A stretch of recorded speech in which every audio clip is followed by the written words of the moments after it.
தைரியத்தில் தான் அந்த படம் பண்ண நான் ஒத்துக்கிட்டேன்னு சொல்லலாம். ஏன்னா இந்த படம் கத்தி மேல நடக்கிற மாதிரி ஒன்னு ஜெயிக்கனா இல்லாட்டி நம்மளை போட்டு காலி பண்ணிடுவாங்க இந்த படத்துல. அப்படி ஒரு ரிஸ்கான ஒரு சப்ஜெக்ட் ஒரு ஆக்டருக்கு. செட்டுக்கு வந்து நம்மளை வெக்கப்பட வைக்கிற ஒரே ஆள் கிருத்தி தான். அவங்களை பாக்குறக்கே பயமா இருக்கு எனக்கு.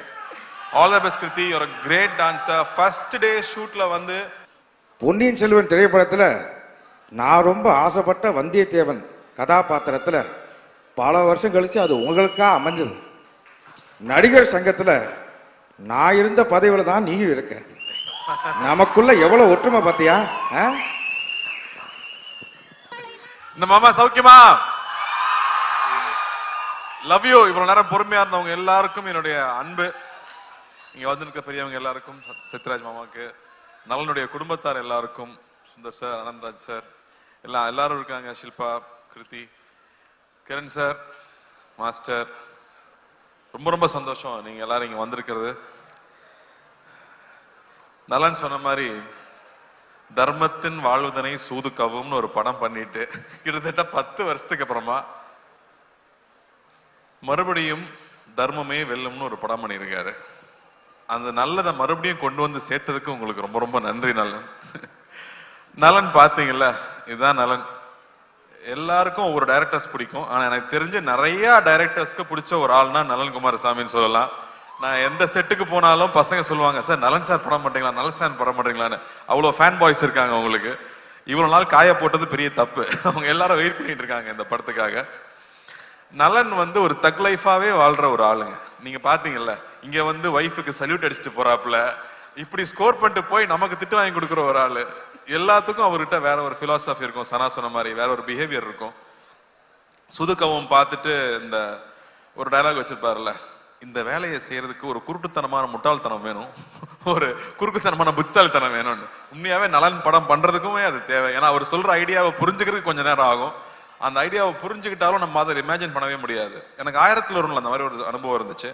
செல்வராகவன் ஒரு சீன் எழுதியிருப்பாரு. அந்த சீனை புரிஞ்சுக்கிட்டு நடிக்கலான்னு ட்ரை பண்ணா ஒண்ணுமே புரியாது. அவர் வந்து எக்ஸ்பிளைன் பண்ணா மட்டுமே தான் அது புரியும். அப்படி நலனுடைய ஒவ்வொரு விஷயமும் வேற ஒரு பேரலல் வேர்ல்ட்ல ஒரு இமேஜினேஷன் இருக்கும். ஸோ அப்படி எனக்கு நலன் கூட ஒர்க் பண்ணது ரொம்ப ரொம்ப சுவாரஸ்யமா இருந்துச்சு. சுதுக்கவும் பண்ணிட்டு அவர் கூட படம் பண்ண போறோங்கிறப்ப ஜாலியா ஒரு படம், இந்த குழந்தைகளை கடத்தலாம், இல்ல அரசியல்வாதிகளை கடத்தலாம், அப்படி ஏதாவது ஜாலியா ஒரு கதை சொல்லுவாருன்னு பார்த்தா அவர் வாத்தியார்னு ஒரு கதையை கொண்டு வந்து கொடுத்துட்டாரு. மறுபடியும் பெரிய சவால். உண்மையா அந்த கதையை கேட்டுட்டு நலன் கூட ஒர்க் பண்ணணும்னு அவ்வளவு ஆசையா இருக்கு. ஆனா இந்த கேரக்டர் நம்மளால செய்ய முடியுமா, நம்ம மெமிக்ரி ஆர்டிஸ்ட் எல்லாம் கிடையாது, நமக்கு இது வருமான நைட்லாம் எனக்கு தூக்கமே வரல. அப்ப வந்து நம்ம நிறைய அந்த கோட்ஸ் எல்லாம் பார்ப்போம் இல்லையா, நம்ம அந்த மோட்டிவேஷனல் வீடியோ எல்லாம் பார்த்துட்டு இருப்போம்ல நைட்ல தெம்பு வேணும்னா. அப்படி பார்க்கும்போது அதுல ஒரு விஷயம் பார்த்தேன். சொல்றேன், சொல்லி முடிக்கிறேன். ஸோ அந்த வீடியோல வந்து ஒரு விஷயம், எந்த விஷயம் உங்களை ரொம்ப பயமுறுத்துதோ, நம்ம எதை பார்த்து ரொம்ப பயப்படுறோமோ அதை போய் நம்ம ஃபேஸ் பண்ணிடணும். அங்கதான் growth இருக்குன்னு சொல்றாங்க. அங்கதான் நீ அடுத்த கட்டத்துக்கு போக முடியும்னு சொல்றாங்க. அப்போ இது ஒரு லைஃப் தான். நம்ம ரொம்ப திரும்ப திரும்ப வந்து பயந்துட்டே இருக்க முடியாது. நம்ம எவ்வளோ வாட்டி ஜெயிச்சாலும் நீ தோத்தது மட்டுமே பேசுற உலகம் தான் அது. அப்படி பயந்துட்டே இருந்தோம்னா புது விஷயம் எதுவும் பண்ண முடியாது. இறங்கி அடிச்சிடணும்னு முடிவு பண்ணி தான் நலன் கூட போய் ஜாயின் பண்ணது. நலன் இருக்கிற ஒரே தைரியத்தில் தான் அந்த படம் பண்ண நான் ஒத்துக்கிட்டேன்னு சொல்லலாம். ஏன்னா இந்த படம் கத்தி மேல நடக்கிற மாதிரி ஒன்னு ஜெயிக்கனா இல்லாட்டி நம்மளை போட்டு காலி பண்ணிடுவாங்க இந்த படத்துல. அப்படி ஒரு ரிஸ்கான ஒரு சப்ஜெக்ட் ஒரு ஆக்டருக்கு. ஆனா படமா ஜாலியான படம், என்டர்டெய்னிங்கான ஃபிலிம். அவர் சொன்ன மாதிரி இது ஒரு 80s 90s தமிழ் சினிமாக்குன்னு ஒரு அடையாளம் இருக்கு. நம்ம எல்லாமே நம்ம ரூட்ஸை போய் தேடிட்டு இருக்கோம் இல்லையா. அப்படி தமிழ் சினிமாவுக்கு ஒரு அடையாளமா இருக்கிற மசாலா படங்களுக்கு ஒரு ட்ரிபியூட்டா அந்த படம் இருக்கணும் அப்படிங்கிறது அவருடைய எண்ணம். ஸோ ஒரு ஃபுல் அண்ட் ஃபுல் என்டர்டெய்னர். ஒரு பக்கம் வாத்தியாருங்கிற கேரக்டருக்கு, அந்த கேரக்டருக்குள்ள இப்போ போலான்னு முடிவு பண்ணியாச்சு. உள்ள போனா அவர் ஒரு பெரிய கடல். புரட்சி தலைவர், மக்கள் திலகம், பொன்மன செம்மல்னு அவர் மக்கள் அவருக்கு வச்சிருக்கிற பேர் அவ்வளோ பெரிய பேர். அவரை பத்தி பேசினாலே புல்லரிக்குது எனக்கு. ஏன்னா அவரை பத்தி தெரிஞ்சுக்க ஆரம்பிச்சது இந்த படத்துக்குள்ள போனதுக்கு அப்புறம் தான். Love you boys, love you. இன்னைக்கும் love you guys, love you மக்களே. இன்னைக்கும் நீங்க வந்து ஒவ்வொரு வீட்டுக்கு போனீங்கன்னா அவரோட புகைப்படத்தை பார்க்க முடியும். ஒண்ணு அதுக்கு பொட்டு வச்சு மாலை போட்டு சாமி கும்பிட்டு இருப்பாங்க, இல்லாட்டி பெருமையா அந்த முகத்தை பார்க்கணுங்கிறதுக்காக வச்சிருப்பாங்க. அப்படி ஒரு பெரிய ஐகான். அவர் வெறும் 60s 90s 70s 80sல இருந்த ஒரு நடிகர் இல்லை. அவர் ஒரு எமோஷன், அவர் ஒரு தனி சகாப்தம். அவர் மாதிரி யாருமே சொல்ல முடியாது. அவர் வாழ்க்கையில சந்திக்காத கஷ்டம் கிடையாது. ஆனா அவர் மாதிரி மக்கள் நேயம், அவர் மாதிரி தாராள குணம் அப்படி யாருமே நம்ம சொல்லிடவே முடியாது. அவர் சாதாரண ஆள் கிடையாது. அவர் வந்து தமிழ் சினிமாவை மாத்திருக்காரு, தமிழ்நாட்டு அரசியலை மாத்திருக்காரு, எத்தனையோ பேர் வாழ்க்கையை மாத்திருக்காரு. அவர் ரசிகர்களுக்கு நல்லதே சொல்லி, இன்னைக்கு நல்லது சொன்னா கிரிஞ்சுன்னு சொல்லும் போது நான் நல்லது தான் சொல்லுவேன், என் ரசிகரும் என்ன மாதிரி தான் இருக்கணும், நல்லதை மட்டுமே சொல்லி கொடுத்து தன் ரசிகனும் என்ன மாதிரியே இருக்கணும்னு பண்ணியிருக்காரு. அவரோட ரசிகர்கள் தண்ணி அடிக்க மாட்டாங்க, தம் அடிக்க மாட்டாங்க.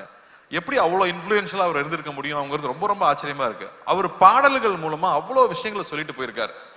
இன்னைக்கு வந்து நியாயம், தர்மம் இல்லாட்டி வந்து தன்னம்பிக்கை வேணும்னா இன்னைக்கும் அவர் பாடல்கள் தான் நமக்கு உதாரணமா இருந்துட்டு இருக்கு. அவர் பாட்டை பாடினாலே வைரல் ட்ரெண்டு தான். அப்படி ஒருத்தர் அவர் நம்ம பண்ண போறோங்கிறது ரொம்ப ரொம்ப பயமா இருந்துச்சு. இன்னும் அவரோட பத்தி இன்னுமே பேசிட்டு இருக்கோம், இன்னுமே அவரை பத்தி பேசிட்டு இருக்கோம். அவர் ஒரு பாட்டுல சொல்லியிருக்காரு, வாழ்ந்தாலும் மறைந்தாலும் பேர் சொல்ல வேண்டும், இவர் போல யார் என்று ஊர் சொல்ல வேண்டும்னு அவரே பாடிட்டு போயிட்டார். தன்னுடைய வாழ்க்கையே மக்கள் பணியா இருக்கணும், மக்களுடைய நன்மை தான் என்னுடைய வேலைனே ஒர்க் பண்ணியிருக்காரு. அதுக்கு முத்தாய்ப்பா நம்மளோட சென்னை சென்ட்ரல் ஸ்டேஷனுக்கு அவரோட பேரை வச்சிருக்காங்க. புரட்சி தலைவர் doctor MGR Chennai central station பேரு. ஒரு நாளைக்கு கிட்டத்தட்ட 400 ட்ரெயின் இங்க இருந்து கிளம்புது. ஒவ்வொரு ட்ரெயின் கிளம்பும் போதும் சென்னை புரட்சி தலைவர் டாக்டர் எம்ஜிஆர் ராமச்சந்திரன் அவர்கள் பேர்ல சென்னையிலிருந்து கிளம்புற ட்ரெயின் ஒரு நாளைக்கு கிட்டத்தட்ட 5000 தடவை அவரோட பேர் அனௌன்ஸ் பண்ணிக்கிட்டே இருக்காங்க. அப்படி வாழ்றதுன்னா அப்படி எப்பேற்பட்ட வாழ்க்கையா இருக்கும், அவர் எப்பேற்பட்ட மனிதரா இருக்கும். அவரை நம்ம இங்க கொண்டு வந்து சேர்க்கணுங்கிறது சாதாரண விஷயம் இல்லை. ஸோ தொடர்ந்து அவர் படங்களையே பார்க்கறது, இன்ஃபேக்ட் சிலம்பம் கிளாஸ்லாம் போய் ரொம்ப நாள் ஆயிடுச்சு. நான் தெரிஞ்சு இந்த ஷூட்டிங் டைம்ல காலையில 1 hour ஈவினிங் 1 hour ஷூட்டிங் போயிட்டு வந்துட்டு முன்னாடியும் கண்டினியூஸா ஒரு 1 month ப்ராக்டிஸ் பண்ணேன். அனலர்ஸ் மாஸ்டர் தான் கூட நின்று அவங்க அப்பா கதையெல்லாம் சொல்லி, இன்ஃபேக்ட் வி ரியலி என்ஜாய். இது வந்து எங்க ஜென்ரேஷனோட ட்ரிபியூட்டா சொல்லலாம். இது வந்து ரொம்ப பக்தியோட அந்த கேரக்டர் பண்ணியிருக்கோம்னு நான் சொல்லுவேன். எவ்வளவு சின்சியரா அந்த கேரக்டர் அப்ரோச் பண்ண முடியும். இந்த படம் பார்க்கும்போது அவருக்கும் அவருடைய ரத்தத்தின் ரத்தமான ரசிகர்களுக்கும் என்ன உறவு இருந்துச்சு அப்படின்னு நீங்க கொஞ்சம் புரிஞ்சுட்டீங்கனாலே நாங்க பெரிய சக்சஸ் நம்புவேன். இதுல அவ்வளவு என்டர்டெயின்மெண்ட் இருக்கு, அவ்வளவு ஜாலி இருக்கு. அதை தாண்டி அந்த அற்புதமான ஒரு ரசிகனுக்கும் அவனுடைய ஒரு தலைவனுக்கும் இருக்கிற உறவு இருக்குல்ல, அன்கண்டிஷனல் உறவு இல்லை. நீங்க எங்களுக்கு கொடுக்குற அன்பு வந்து அன்கண்டிஷனல் அன்பு, எதுவுமே எதிர்பார்க்கல. நான் உன்னை பார்த்தா போதும், நான் உன்னை பத்தி பேசினா போதும்னு நீங்க இருக்கீங்கல்ல, அதுக்கு நான் இவ்வளவு கோடி கொடுத்துட முடியும், அந்த அன்புக்கு எவ்வளவு கோடி கொடுத்துட முடியும். இது வந்து ரசிகர்களுக்கு நான் பண்ற ஒரு விஷயமா, உங்களோட அன்பு, உங்க முகத்தை பார்த்து பார்த்து நீங்க கொடுக்குற அன்பு இருக்கு இல்லையா, அந்த அன்புக்கு பரிகாரமா நான் இந்த படத்துல நடிச்சேன்னு நான் சொல்லலாம். ஏன்னா இவர் ரசிகனுக்கும் அவனுடைய தலைவனுக்கும் இருக்கிற அந்த உறவு தான் இந்த படத்துடைய கோர் எமோஷன் நான் சொல்லுவேன். லவ் யூ தம்பி, லவ் யூடா, லவ் யூ ஆல்வேஸ்டா. ஸோ இந்த படம் ஒரு புது அனுபவம். இந்த படத்துக்குள்ள போனதுக்கு அப்புறம் வந்து முக்கியமா நான் ஜார்ஜோடைய ஒர்க்கும் சந்தோஷ் நாராயணோட ஒர்க்கும் கிரண்ஸோட ஒர்க்கும் சொல்லுவேன். ஏன்னா இது வேற ஒரு வேர்ல்டு, ஒரு பேரலல் வேர்ல்டு நலன் கிரியேட் பண்ணி இருக்கிறது. ஏன்னா வந்து எல்லாம் 90s கிட்ஸ் தான் சொல்லுவாங்க, டே நலன் யாருன்னு உங்களுக்கு தெரியாதுரா, இந்த படம் வரணும்டா அப்பதான்டா தெரியும்னு 90s கிட்ஸ் கதறது நான் பாக்குறேன். ஸோ மறுபடியும் நமக்கு ஒரு ஓஜி மறுபடியும் ரொம்ப நாளுக்கு அப்புறம் திரும்ப பார்க்க போறோம். எப்படி எம்ஜிஆர் சார் ஒரு ஓஜியோ அந்த மாதிரி திரும்ப ஒரு டார்க் காமெடியோட ஓஜியை மறுபடியும் இதில் கொண்டு வந்திருக்கோம். ஸோ ஐம் சோ ஹாப்பி நலன் கூட ஒர்க் பண்றது. நான் வந்து நலன் மாதிரி டைரக்டர் வந்து நான் அடிக்கடி யோசிப்பேன், தெலுங்குல பெரிய படங்கள் பண்றாங்க, மலையாளத்துல வித்தியாசமான படம் பண்றாங்க, தமிழுக்கு என்ன அடையாளம் இருக்கு, நம்ம வித்தியாசமா என்ன பண்றோம்.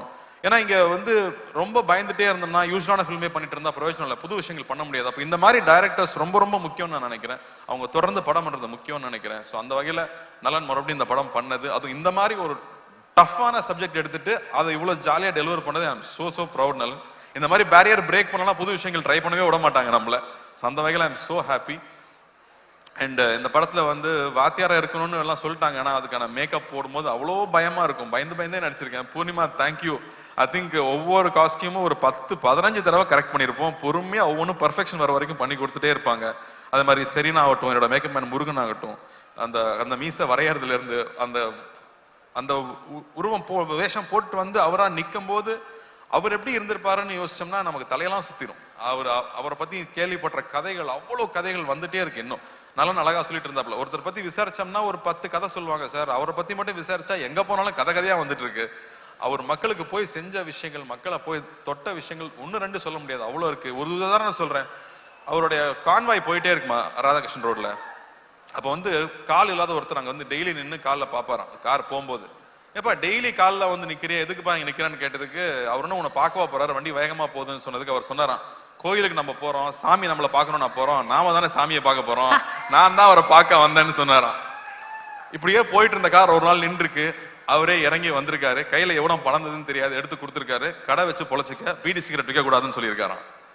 ஸோ இப்படி அவர்கிட்ட அவரை பத்தின இன்சிடென்ட்ஸ் வந்துட்டே இருக்கு. ஸோ அவரோட கோடான கூட ரசிகர்கள் எல்லாரும் இருக்காங்க. அவங்க எல்லாரும் நிச்சயமா நாங்க திருப்திப்படுத்துவோம் நம்புறேன். சத்யராஜ் மாமாவே இங்க இருக்காரு, நான் பயந்தே தான் நடிச்சிருக்கேன்னு சொல்லுவேன். அவர்கிட்ட கேட்டுக்கிட்டே இருப்பேன், வாகேந்திர சார்கிட்ட கேட்டுக்கிட்டே இருப்பேன். ராஜ்கிரண் சார் கிட்ட கேட்டுட்டே இருப்பேன். ஸோ ரொம்ப சந்தோஷமா இருக்கு இந்த படம் இப்போ வெளியே வருதுங்கிறது.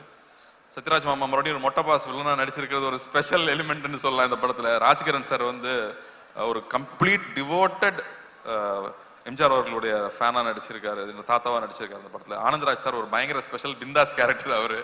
சுந்தர் சார் எல்லாருக்கூடையும். Shilpa I think very brave of you to do this கேரக்டர்னு நான் சொல்லுவேன். ஏன்னா அவங்களுக்கு வந்து கண்ணம்மா ஒன்னு சாங்ல எல்லாரும் பார்த்து எல்லாம் கிறங்கிருக்காங்க பசங்க. மறுபடியும் இந்த படத்துல வேற ஒரு கேரக்டர்ல அவங்க பண்ணியிருக்காங்க. So this will be a very special film. ஜார்ஜோட ஒர்க் எக்ஸலண்டா இருக்கு. சனாவோட ஸ்கோர்ஸ் கொஞ்சம் கொஞ்சமா நான் பார்த்துட்டே இருக்கேன். டெஃபினட்டா வந்து ஒரு எபிக் சூப்பர். சனா சொன்ன மாதிரி நமக்கு சூப்பர் ஹீரோவா வந்து சினிமாவில் வந்தது எம்ஜிஆர் அவர்கள் தான். அவர் நம்மளுடைய உடல் பொருள் ஆவியில கலந்தவரா இருக்காங்க. நமக்கு முன்னாடி நம்ம பார்த்த ஐகான்ஸ் எல்லாருமே. ஸோ அவர் நம்ம சூப்பர் ஹீரோ எடுத்துட்டா நானும் இந்த படத்தை ஒரு சூப்பர் ஹீரோ ஃபில்மாவே பார்க்கறேன்னு சொல்லலாம். ஆனா நம்ம ஊர் மசாலா, நம்ம ஊர் ஸ்டைல்ல ஒரு படமா அது வந்திருக்கு. எல்லாருக்கூடையும் ஒர்க் பண்ணது ரொம்ப சந்தோஷம். இது ரொம்ப வருத்திக்கிட்டு நிறைய எஃபர்ட் போட்டு பண்ண படம். ஸோ நிச்சயம் இந்த படம் வெற்றி அடையணும். ஞானவேலுக்கு வந்து மிரக்கல் தான் இந்த படம் வந்து இப்போ வந்து இறங்கி இருக்கிறது. அது புரட்சி தலைவரோட ஆசீர்வாதத்தோட இந்த படம் நல்லபடியா வந்து ரிலீஸ் ஆகணும். உங்க எல்லாருக்கும் ஒரு பெரிய அன்பு, பெரிய நன்றி இங்க வந்து இதை கலந்துக்கிட்டு வாழ்த்துனதுக்கு. பத்திரிகை தொலைக்காட்சி நண்பர்களுக்கு முக்கியமா எல்லாரும் நீங்களாம் நிறைய பேர் எம்ஜிஆர் அவர்களையும் பார்த்துருப்பீங்க, அவங்கள பத்தி தெரிஞ்சிருக்கும். ஸோ உங்களுடைய அன்பு எப்பவுமே எங்களுக்கு தேவை.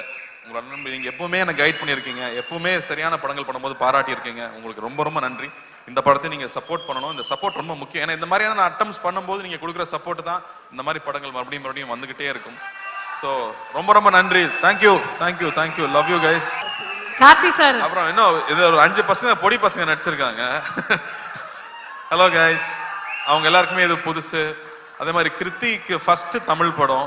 எல்லாரும் கீர்த்தின்னு கூப்பிடுறாங்க. எனக்கு கோவம் வரும், அது கிருத்திங்க அப்படின்னு. அதுவும் இல்லாம அவங்க வந்து நான் சின்ன வயசுல இருந்து உங்க ஃபேன்னு சொல்லி நம்மளை வெக்கப்பட வச்சிருவாங்க. செட்டுக்கு வந்து நம்மளை வெக்கப்பட வைக்கிற ஒரே ஆள் கிருத்தி தான். அவங்கள பாக்குறக்கே பயமா இருக்கு எனக்கு. All the best Kriti. ஒரு கிரேட் டான்ஸர். ஃபர்ஸ்ட் டே ஷூட்ல வந்து அப்படி கால் மேல கால் போட்டு உட்காந்து what can I to for you அப்படிம்பாங்க. நம்ம ஜாலி டு மீட் யூன்னு சொல்லணும். I think the way she carried herself. வரும் the way she researched for the character, the way she came and did it, அவ்வளோ அழகா பண்ணியிருந்தாங்க. you have a bright future, keep working hard. and இந்த இடத்துல நான் வந்து எப்படி நலன் வந்து சரண்யா பார்த்து சல்யூட் வச்சு ஒரு தேங்க்ஸ் சொல்லிட்டாரு, அது மாதிரி நானும் ரஞ்சினிக்கு ஒரு சல்யூட் வச்சு தேங்க் பண்ணிக்கிறேன். ஏன்னா அவங்க சப்போர்ட் இருந்தால் தான் நம்ம இங்கே வந்து வேலை செய்ய முடியும். அதே மாதிரி ஞானவேலுக்கு இந்த படம் பெரிய வெற்றி அடையணும், பெரிய லாபம் தரக்கூடிய படமா வரணும்னு நான் ஆண்டவனை வேண்டிக்கிறேன். Thank you. Ravi, thanks for coming. Thank you. And Karthi sir அதே குரல் ஒரு அழகான கேள்வியோட உங்களையும் சந்திக்கணும் நீங்க இருக்காங்க. வாங்க சார், வாங்க ப்ளீஸ். தம்பி கார்த்தி, ஐயோ எப்படி இருக்கீங்க? நல்லா இருக்கேன் ஐயா. 1001 திரைப்படத்துல என்னுடைய ரசிகனா நடிச்சேன். பொன்னியின் செல்வன் திரைப்படத்துல நான் ரொம்ப ஆசைப்பட்ட வந்தியத்தேவன் கதாபாத்திரத்துல பல வருஷம் கழிச்சு அது உங்களுக்கா அமைஞ்சது. நடிகர் சங்கத்துல நான் இருந்த பதவியில தான் நீயும் இருக்க. நமக்குள்ள எவ்வளவு ஒற்றுமை பார்த்தியா? உண்மையா சொல்லணும்னா உங்க ஆசீர்வாதம் எப்பவுமே எனக்கு வேணும். நான் பல நாள் பல சோதனைகள் இருக்கும்போது உங்களை நினைக்காம போனதே இல்லை. அந்த ஷார்ட் டைரக்டர் ஆக்ஷன் சொல்றதுக்கு முன்னாடி ஐயா நீங்க உள்ள இருந்து நடிச்சுக்கங்கன்னு சொல்லிட்டு தான் ஒவ்வொரு ஷாட்லையும் நடிச்சிருக்கேன். ஸோ வந்து மானசீகமா அவரை நான் தலையிலிருந்து கும்பிட்டுக்கிட்டே இருந்திருக்காங்கிறது தான் உண்மை. உங்களை வணங்கிட்டே தான் இருந்திருக்கேன். என்னோட ஆசீர்வாதம் உனக்கு எப்பயுமே இருக்கும். என்னுடைய அன்பு தம்பி சிவகுமார் என்னுடைய மிகப்பெரிய ரசிகர்னு உங்க எல்லாருக்கும் தெரியும். நீங்க என்ன மாதிரி நடிக்க போறீங்கன்னு அவர்கிட்ட சொன்னதுக்கு அப்புறம் அவருடைய முதல் ரியாக்ஷன் என்னவா இருந்தது? வாத்தியார்னு ஏன் சொல்றாங்கன்னா, எத்தனை சூப்பர் ஸ்டார் வந்தாலும் எல்லாத்துக்கும் பாதை போட்டு கொடுத்தது அவர் தான் வாத்தியார். அதனால அது பண்றப்ப ரொம்ப கேர்ஃபுல்லா இருக்கணும் அப்படின்னு சொன்னது. அண்ட் அதுக்கு எவ்வளவு மெனக்கெட்டுக்கணுங்கிறது. அப்பா கூட அவர் நடிச்சிருக்காரு. அப்ப வந்து சில ஆக்டர்ஸ் இருப்பாங்க, அவங்களுக்கு வந்து அடிக்கிற மாதிரி நடிக்கிற சீன் இருந்ததுன்னா அடிச்சிருவாங்களாம், அப்பதான் ரியலா இருக்கும்னு. அப்ப அப்பாவும் போய் அவர்கிட்ட சொல்லியிருக்காரு இந்த மாதிரி, ஆனா நீங்க அடிச்சிருங்கண்ணே, நீ நடிகன் தானே, நான் அடிக்கிற மாதிரி நடிக்கிறேன், நீ அடி வாங்கின மாதிரி நடின்னு சொல்லுவாராம்.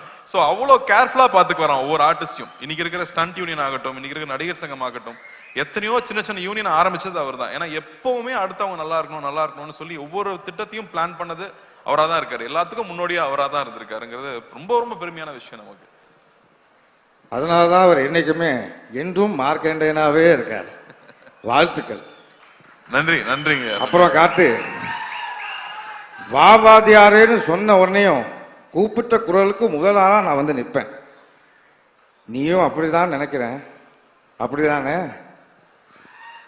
அவரை பார்த்து கத்துக்கிட்டாதவங்களே யாருமே இருக்க முடியாது. யாரு என்ன கேட்டாலும் இல்லைன்னு சொல்றதே இல்லை. அது 2-3 வகை சொல்லுவாங்களாம்.